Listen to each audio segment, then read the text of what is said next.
Welcome to PM Express Business Edition. Over the past 2 months, prices of petroleum products have virtually been going up every 2 weeks. The projection isn't looking that good. So apart from removing taxes on petroleum products, what else can be done to help manage the prices of the pumps, looking at what is happening on the international market? And one question that I know a lot of people were looking forward to get some answers. What is the state of Ghana's petroleum stocks, and does it meet international standards? Well, on PM Express Business Edition today, we'll be looking at the state of Ghana's fuel stock and rising prices of petroleum products. Can anything be done? Senior Hosi is Chief Executive of the Chamber of Bulk Oil Distributors. We'll be getting the perspective of these distributors. Kudos Mohammed is Communications Manager at the National Petroleum Authority. Duncan Amwa, he is with the Chamber of Petroleum Consumers, and Michael Bosenbell is Chief Executive of Petrosol, an oil marketing company. Get the perspective from all the sectors when it comes to the sector that affects you and I. My name is George Wiafe, and let's now settle for the details in this topic.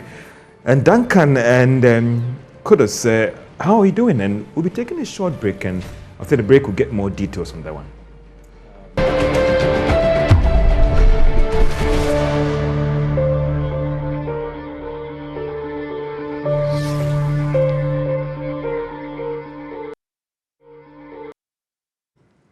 Welcome back to PM Express Business Edition as we talk about petroleum prices and the state of our stocks as a country. Does it meet international standard? Kudos Mohammed is with the National Petroleum Authority. Nankanamwa is the Executive Secretary of the Chamber of Petroleum Consumers. Sunyo Hosi will be joining us via online. He's Chief Executive of the Chamber of Petroleum Distributors, and also Michael Bosenbell. He is an oil marketing company and Chief Executive of Petrosol. Gentlemen in studio, gentlemen via online, thank you so much for joining us on PM Express Business Edition. And before we look at the price situation, I want to come to Kudos and get some education here. When it comes to the best international practice and the standards as a country, what should be the state of our reserves when it comes to petroleum products? Okay, thank you very much. Let me greet yourself, let me greet your producers, and obviously those who have tuned in and are listening to us, including my own good friend, Duncan. Yes, well, I must say that it is not a good time to really be on your show. Not a good time to come speaking about petrol and the related product, obviously because of the rising cost of that. It is not a laughing matter at all, and I appreciate that. And we all go into the market to buy the product, and we all are feeling the pinch of same. And coming to your question of best standard and the reserve levels that we're supposed to have for these particular products, we'll be speaking particularly to petrol and diesel. Yeah. We're able to guarantee a regular supply of the product out there. And that is why when you take your machine to any of the pumps across the country, you would actually be guaranteed of the product to be able to buy. That is the reason for which the planning department, for that matter, was set up. And they're doing a good job. They've been able to put in place, the mechanism that ensures that the product is available and it is going to be as regular as possible. We currently are having no less than a 1 month storage capacity, and there are other vessels that are actually online to deliver as and when their time is due. As would be aware, because the department would not want to have a glut where we would have so much of the product in the system, that could also have its own implications on pricing and but prices are standard. So if you have too many, that is pushing to reserves. So that shouldn't be a problem. Unlike fish that might expire, diesel or petroleum products having enough in the system at this time is actually golden, if I can use that expression. Yes. But we have capacities at every given point in time. That you don't have to grant permission to an unnecessary number of vessels that might bring the product that you would be finding it difficult as to where to put them. So I'm saying that there is a certain regular timetable that actually guarantees who brings what at what time. And the planning department is able to gauge at a particular time what is the need of the consuming public, what is available across the country, and who should actually be granted the permission to bring. So back to my question again, that in terms of the standards, is 1 month the standards or it's below standards? Oh, well. Aren't you supposed to be doing about 3 months of cover? Yes. So we all know that there are some bottlenecks with regards to supply of these particular products. Diesel particularly is becoming a very scarce commodity out there in the market. So in as much as you probably would have a certain standard that you would wish to meet, okay, what is of primary importance, okay, is the access of it and the regularity of which is supposed to be available to the consuming public as and when they would want it. And so that is what currently MPA is doing, because part of the regulatory responsibility of MPA is not only to just look at the prices, but to look at the availability of the product at every given point in time.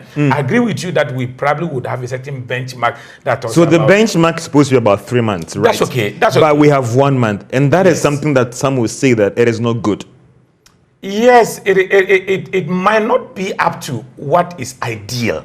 Okay, so you are talking here of the ideal situation, but I'm talking here about the availability and the regularity with which what has caused the problem? Is it a finance situation in terms of dollar cover, or we don't have enough tanks to store these reserves? Okay, so a combination of the two.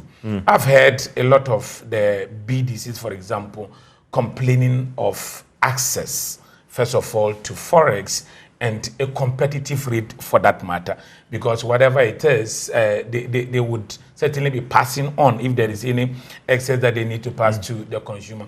So if they are not able to get as much of the forex that they desire, the quantity that ordinarily they would have wished to bring into the country will certainly suffer.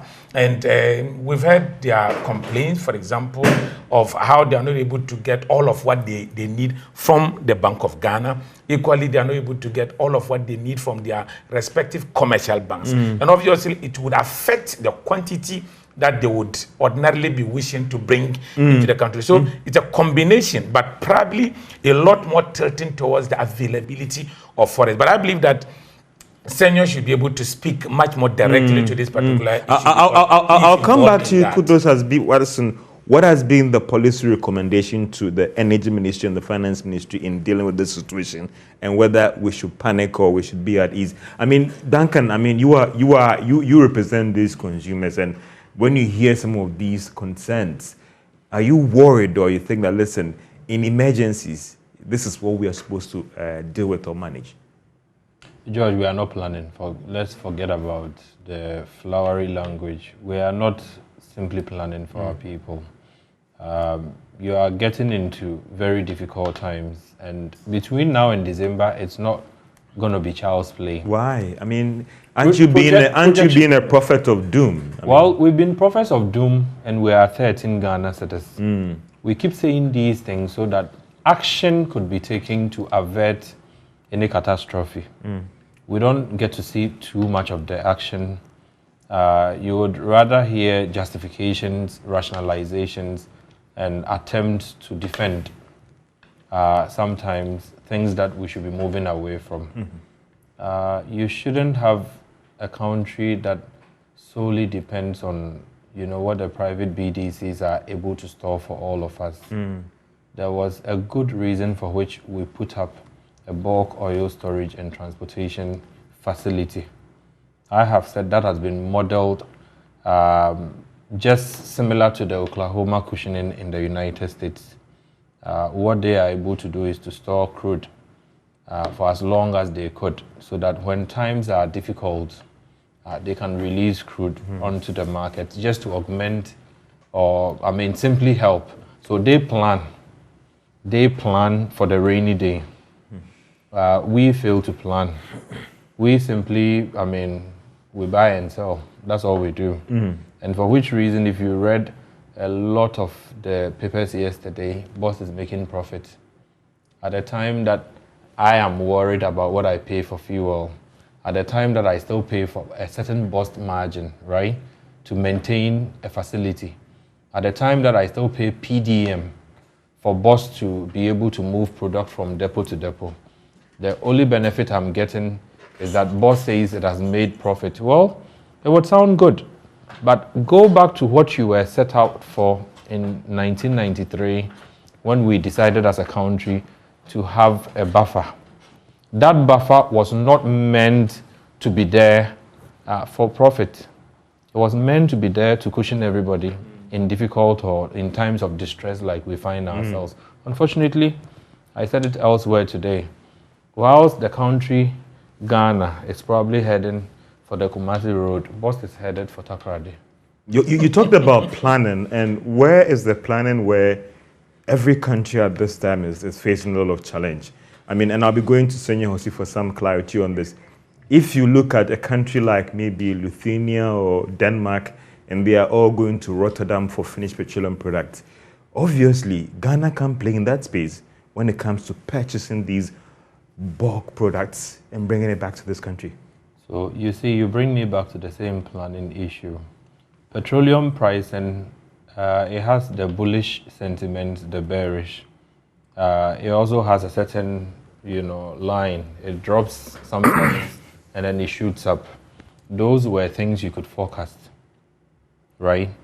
Russia-Ukraine was not anticipated. But after Russia-Ukraine, the writings have been on the wall that we are getting into distressing situations. It hasn't been any cheaper since. In fact, what used to be about $700 a metric has now moved to about 1,200, 1,300. We are not storing crude, so I will not even belabor crude prices at 100 or 115 or 120. You are to store finished products. You saw it rise from 600, 700, 800, 900, 1,000, 1,100, 1,200. And yet, boss is still trading. There's a possibility it could move to 1,400. We are still trading. The focus for us is boss making profit. I think that is quite misplaced. No, we don't need a profit. It's misplaced. We would need that strategic stock for two key reasons. If you wake up in August, right, and Russia decides that I'm even tired of Ukraine, let me blast, other bigger powers, right? Full-scale war. Cargoes are not moving. 1 month, that is what the private capital is able to provide. Should the country ground to a halt in 4 weeks? We are not planning. And the situation is still very volatile. Russia could decide to defend itself because at any point, sanctions are coming. It's a very volatile situation. Other countries have stocked up. The United States, as I speak with you, what Joe Biden has done, 5 cardinal things. We are not able to do them. He has decided to drop all taxes for 9 months. All. Across states. I'll show you that. Then he decided 3 months for gas prices, and that is yet to be considered by the Senate. Exactly. But he also decides that their strategic stock, right? He could release 1 million barrels every now and then, just to augment the market so that the $3.5 that they used to sell a gallon for, yes, it's gone up. It's gone up to $5. It's not doubled. But in Ghana, as of December, the cost that you had at the pump was 6.5 average. Now, diesel is 13. Let me bring in Senor Jose. He is the chief executive of the Chamber of Bulk Oil Distributors. Whilst you're looking at our stock situation, and he's trying to allay fears. Listen, there is no cause for alarm. But let me also find out from you, Senor. What is the plan B in trying to get the required hard currency so that if the state can build up the reserves that we are looking forward to, what about these private firms like yours and your members as well, Senor? And Senor is connected. Yeah, good evening, George. Just also buttress the point that I think some of my colleagues have made earlier. there's no need for massive alarm, but there's definitely a need for concern and proactivity to avoid the adjusted by the article.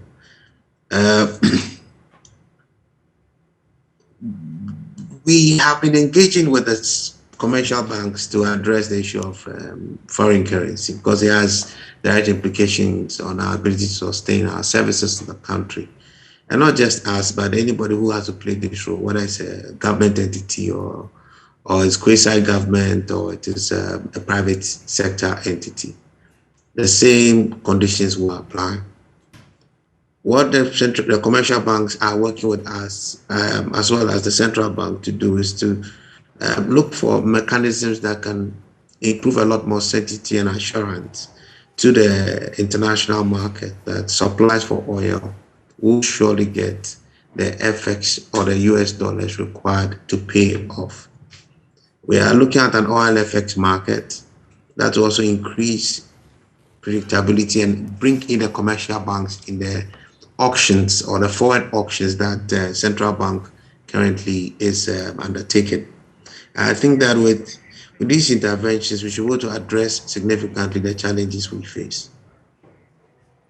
Hopefully, sometime next week, we should get some report from a technical committee led by the Ghana Association of Bankers to better shape these engagements. So there's work going on, and I think there'll be a good resolution on how to resolve the challenges we currently face. Another part of it that sometimes it's not just a liquidity matter as far as the currency is concerned, but it's also a price matter.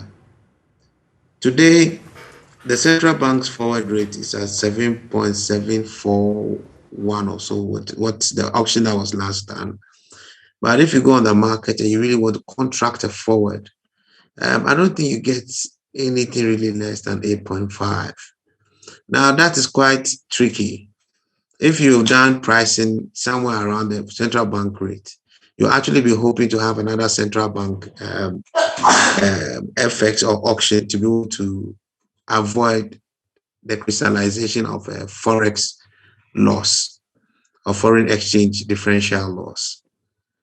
And that could run into millions of CDs. I think today I cited an example, which was an extreme one though, with a $450 million requirement.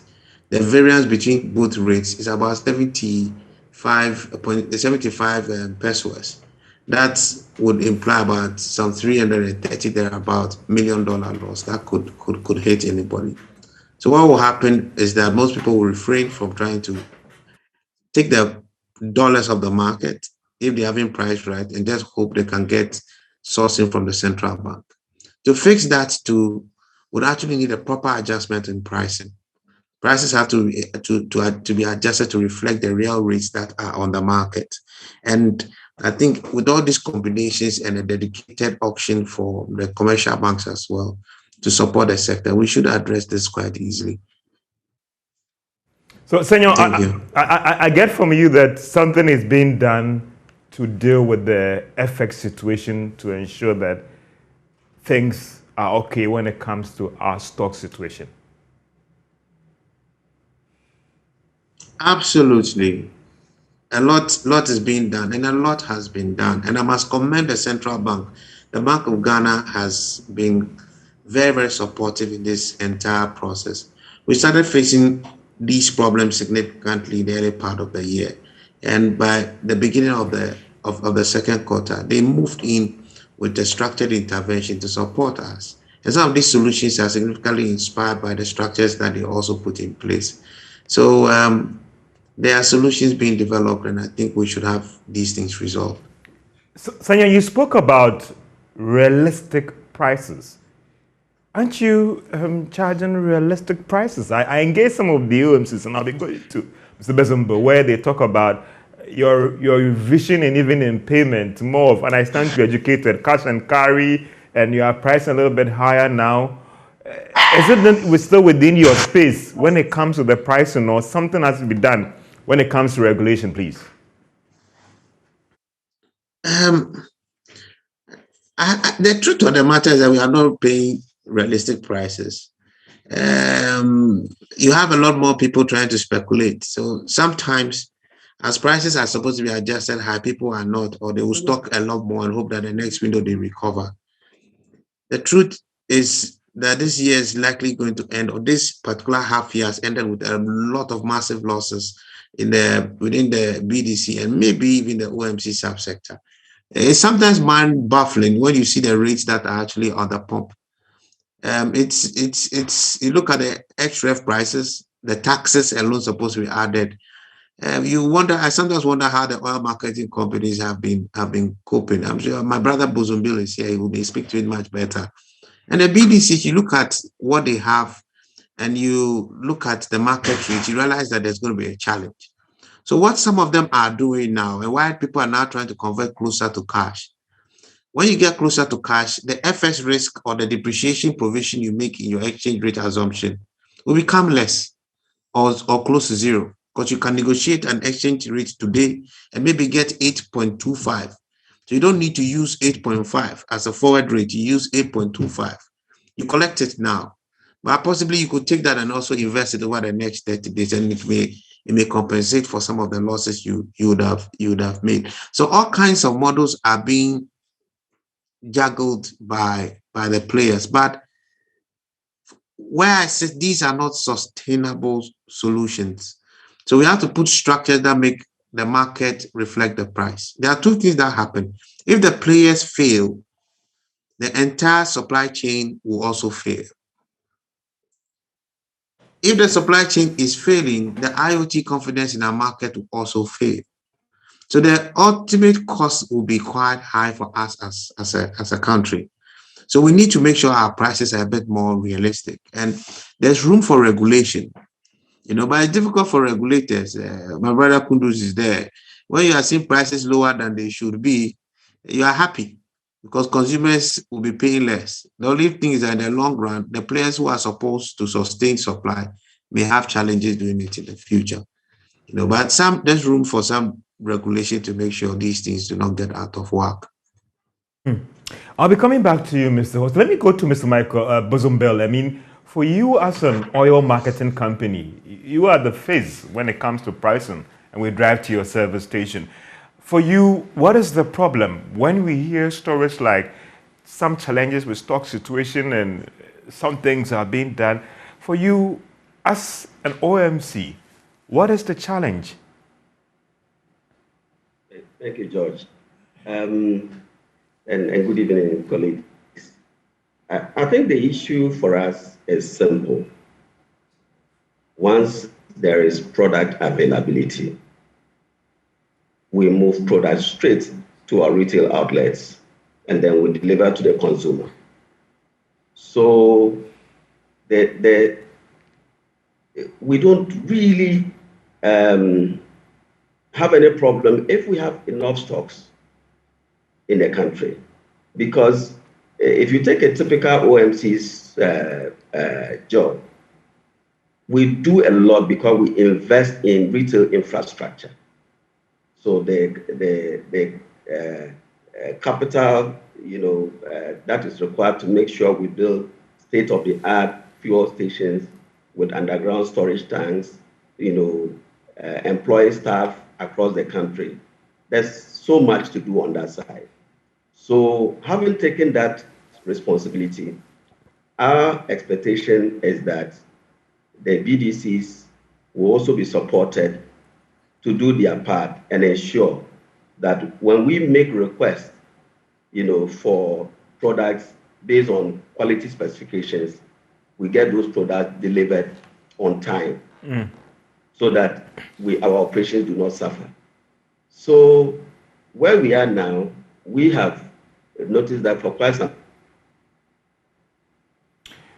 We're having some connection challenges, and I'll come back to Michael Besson. But I mean, you've heard seniors. How do you, the concern about realistic prices, i.e., your argument also about let's review the taxes component on it for cheaper, because you're saying, listen, there is a cost to having cheaper prices at the pumps, i.e., regular supply of products. There's a higher cost to having higher pump prices to the Ghanaian economy. There's a higher cost to having the... Which one comes first? Having product availability George, to cheaper pricing, or George. paying for realistic price to ensure that you always have products on the market? George. Just yeah. Product availability has got nothing to do with the price per se. If you pay realistic price, aren't you It's got empowering... nothing to do with price per se. Okay, just help me out And with it's some got education. nothing to do with the levels of taxes. But the people who are bringing the product are saying a different story. You see, before 1989, there was not a single tax on Ghanaian petroleum products. Yeah. There was not a single shortage situation. But that was then. Availability The situation is different I'm just now. saying, availability Fine, I'm in sorry, itself. just, yeah. If you need a product to be available, you plan for it, right? You make sure that whoever supplies you is able to supply you the product. You make sure that whatever you need to pay the person, you pay the person.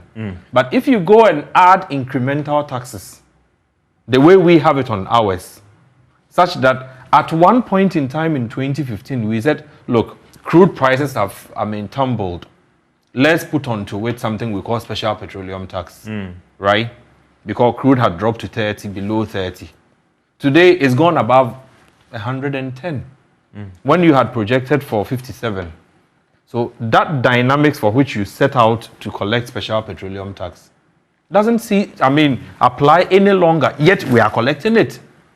So we bring these hardships onto ourselves. And I argue all the time, forcefully, that the blank check we give to finance ministers, right, just to go to parliament and propose new and additional taxes on petroleum products, is one of the undoings of this country.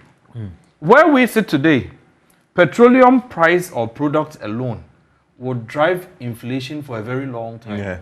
And when things go up in this country, they hardly ever come down again. And so if anybody is expecting fuel to decline to, pre-December period, right? Just December, 6 months ago, we may never get there again, where it was 6 cedi 50, 6 cedi 40. We've crossed the 10 cedi. It might never come back to even 8 cedi at any point. Duncan, how do you... Because the cedi is still I'll come back depreciating. I'll come back to you on the alternative, because you have done something on the alternatives going forward.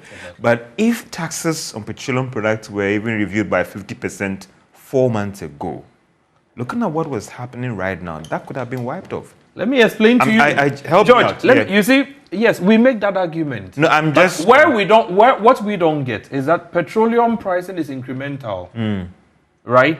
It doesn't have a certain standard formula that you should go and increase it by 10%. So if it is even 6 cedis, 10% of 6 cedi will start you from 10 cedi. No.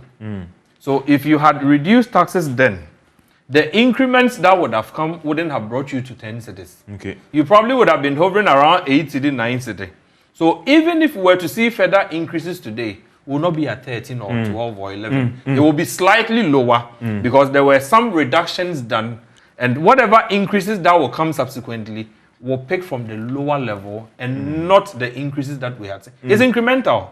I'll be coming back to you on some product, Yes. something you've done on the way forward. But kudos, some are saying that as a regulator, you have failed to play your role. And these are concerns from the players. You are happy when prices are low. There were instances when you come hard, people have not worked within the band and all the rest. But for some of the players, there's a threat of product availability if you don't allow them to price right. Obviously, we are not holding back on anybody wanting to price. But you have a band they work within. I mean, there have been instances where you've gone hard on some oil marketing companies because you think that Obviously, they have not worked within the band. Obviously, whatever you bring to MPA must fall within the defined parameters of the equation. But it's a free market. Yes, Why it's the a free reason market. why we encourage the price deregulation policy was to bring competition. If Duncan Petrol believes that, listen, I will absorb the taxes and price a liter at 2 cedis, allow him to price it. Obviously, why are you coming in to distort the market, some will say? Obviously, the act that actually gives us the mandate, as much as it anticipates a free market, gives us the responsibility of ensuring that the consumer is not shortchanged or probably charged far higher than he should be. Why don't you allow Kobna Mensah out there to shop for the best. You have you see, over George, 100 oil marketing companies. George, Allow Kobna Mensah to shop around and say, listen, I will go to Duncan Petrol because he doesn't think that I should pass on this tax to people and buy there. George, unfortunately, fuel is a critical commodity. Unlike probably granules that probably anybody can price and you decide, okay, I won't buy, I'll still leave.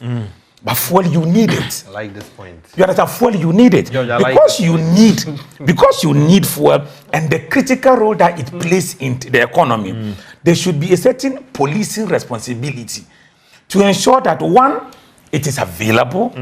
Two, whoever is bringing it is able to recoup the investment. And then three, the consumer who is buying it gets a certain value in return for whatever that he's going to pay for. And that's why the Act actually then mandates us to ensure at all times that we should be guaranteeing the return on investment for the supplier. We should equally be protecting the consumer so that the consumer is not overburdened by a cost ordinarily that shouldn't have been the case. And this is something that we all do. And you see, it's something that Senor spoke about. And I would want to touch a little on it. I had this conversation with my economic regulation, the head of economic regulation. And yes, about that. And there was this great lamentation, okay, over the expected returns by these suppliers. And that's one critical thing that the deregulation has actually even done that people would not ordinarily have realized. Previously, before 2015, over 150 oil marketing companies, and they are making returns. Some are struggling to. So that's what I'm speaking to. That's what I'm speaking to. Previously, you determine. So they come to you and complain that we need this particular margin. Okay, this was the issue with us, and this is how our businesses have been affected. And you look at it and then you agree. But today, because it has been left to them to determine, and given competition and the desire to still maintain the customer base, they are restricted in charging otherwise what they would have charged. That is why a lot today are suffering. And so you realize that there is a certain mixed information out there. As much as Duncan and his people would complain that the price is so high there, the marketer out there is equally complaining of running a lot losses. Kudus is not complaining, no. Kudus is not, the price is not high. Oh, I am a regulator. So I speak as a referee here. I consume just like you. Let me come back to you. And there are some who have argued that, listen, the time has come for MPA to take a second look at the licensing. Up the capital requirement, review the number of people who can come in, because this is a small economy, over 150 oil marketing companies. Some are struggling, some are actually on the verge of collapsing. You see, what is the MPA doing about George, this? I get it. So, on one leg, the conversation is deregulate and allow as many people as possible to come into the system. And on another leg, we are calling for capping. That's regulation. Okay, and that for me would not be too capping on people who have the capacity to play in the space. The capital requirement. That is why there is a requirement in granting licenses. Duncan, you want to make a quick point because I want to go back. A very quick one. Deregulation has led us to 13. We attempted reviewing deregulation. We haven't finished. Oh yes. At this point, we are getting into a crisis. If the authorities deregulation, price regulation scrapped, would sit and try to find a certain framework that would work at least for the next 6 months. But don't forget that we want to explore more pushing for a free market, and we get them back to a regulated market instead of a free market. It might be the solution we need because we are not in very we are not in very. Let me go to Alex, Mr. Michael Bezemba. I mean, you are a private firm as well. I mean, some have accused your other members or your marketing companies of massaging numbers, pricing, trying to make some super abnormal profits and all the rest. Is that the situation? Thank you. Thank you, George. There's one thing about this industry. The pricing mechanism is so transparent. We have a well-developed, price build-up, which is on the NPA website. And it is that price build-up that we use to, compute our pricing.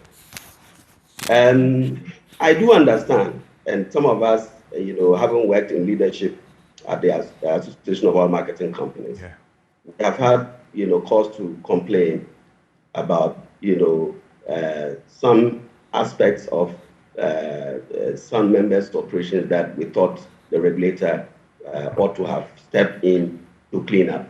And we don't shy, from making such statements because we want to have a very clean industry, to have players who are playing, strictly by the rules. So I will not, sit here and say that it's been all clean for everyone. But what I can say is that we have a good number of players who are compliant, and we always task the regulator to ensure that we all do what is right and have a very fair, playing field. Having said that, George, I think if you permit me, the crux of the conversation this evening has to do with two key things. One, product availability. Two, pricing. Thank you. And in terms of the generality of it. As a country, we have always understood that this industry is a highly volatile industry in terms of prices. And we have tried to put in place mechanisms to deal with these. The issue has been following through with the implementation of those mechanisms. Why am I saying so? When we decided to go on deregulation, we knew, having been in this industry for years, that there will be times like this one that we are facing. And so in coming out with the deregulation policy, we decided to also come up with the price stabilization and recovery levy. Thank you. The intention of this levy was to accumulate some funds for a rainy day.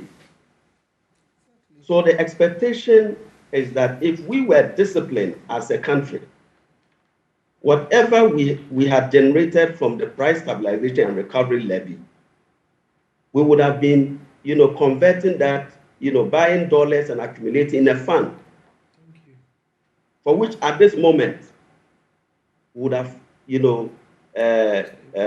relied on that fund to be able to stabilize prices, at least for a certain period. Unfortunately, we haven't been able to do that. But I don't think we should belabor that point. What is important is to say, what can we do going forward? And that is what I'll be coming to, Mr. Bezenberg. I mean, for you, what should we do way forward? And for you, do you also think that we should freeze the price deregulation policy as a player?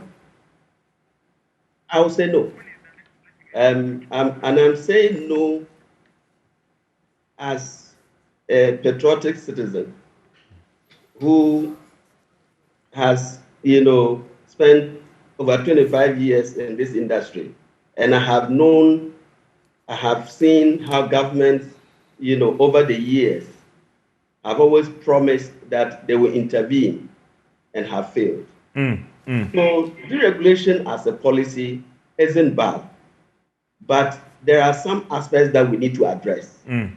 Because if we did not have deregulation at this particular moment in time, you would have been seeing longer queues.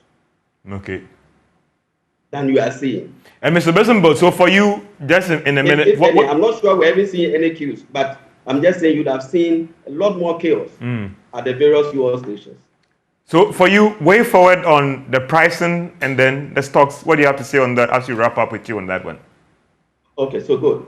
So going forward, one, I think we should quickly change the price stabilization and recovery levy from just being a traditional tax that goes into the government pool and convert it into a price stabilization and recovery margin and keep it at NPA with Seaboard, AOMC, and NPA with a rep from the Ministry of Energy managing that fund, just as we are managing the UPPF fund.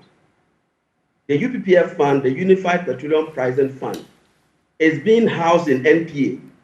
And that is what is allowing the uniform movement of petroleum products across the country.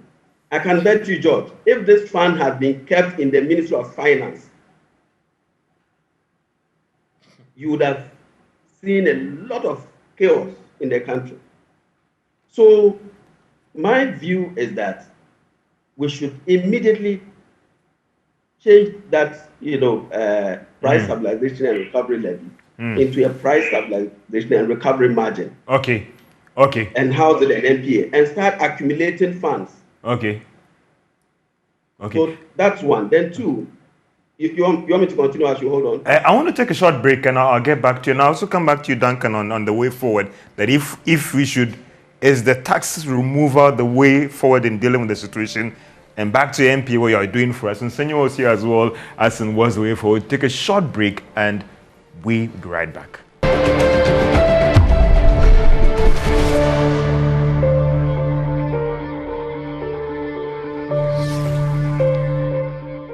Welcome back to PM Express Business Edition as we talk about our stock situation and rising prices of petroleum products. Let me get back onto the line and Senor, in a minute in terms of, for you, what should be the way forward as we all push for enough stocks and realistic prices on the market? For me, on our side as BDCs, our primary focus should be on making sure product supply is not negatively affected. So we must provide supply assurance. So prices must properly reflect, at least on the XREF side. Anything after XREF is a tax matter, it's a margin matter, and also something that the OMCs will also have to look at. So the regulator must, one, monitor those activities, because the negative impact on the fundability of industry will have a more lasting impact. It's part of the regulator's mandate to protect PSPs, the petroleum service providers, and to monitor them effectively. I think that there's a lot more room for improvement on that side. The other thing that we must also work, which I know the ministry is looking at, is collectively as industry, how we can better manage the FX pricing, and it should be reflective, and also the FX supply. Because with that we are going to have challenges with any international supplier trying to support the market, whether it is for crude or it is for products. Crude will have to be paid for in dollars. Products will have to be paid for in dollars. So you don't solve this problem by making TOR functional or not. Either way, we must solve this problem. It's central to whichever solution that you're looking at. Government will also have to look at unique or strategic relationships through or with the BDCs to boost the supply situation and the credit situation or the fundability of the industry to make sure supply is better sustained. I hear the proposal from my brother Bozombil on the price stabilization and recovery levy. I mean, it's a brilliant proposal, and that should have been the case many years ago. And it's not too late for us to start doing it right. Okay. But it will not necessarily solve our immediate problem, but to set us better for the future. Okay. If that was done, I'm sure a lot of our problems today may not be as we see it. So I'm a good suggestion there, but we can only hope that that is done for the future. And to kudos, I think the MPA has a lot of role to play. They are ultimately responsible for assuring supply through the PSPs. It's important that in-house we all sit back and look at what really is affecting our situation and how the regulator can rationalize it. When we say deregulation, it doesn't mean no regulation.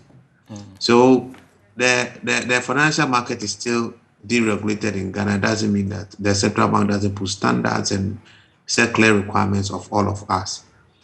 The MPA can improve its function on the quality and capacity of players in there. So you have a lot of people racking up a lot of debt at the MPA and the GRA, and they're running away with the money.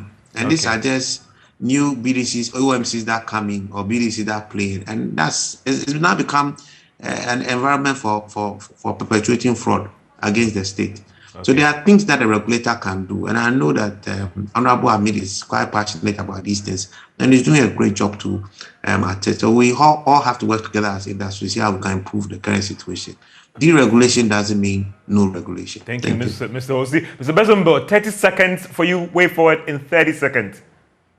Okay, so I think there should be an immediate setting up of a team made up of the Seaboard, AOMC, Ghana Bankers Association,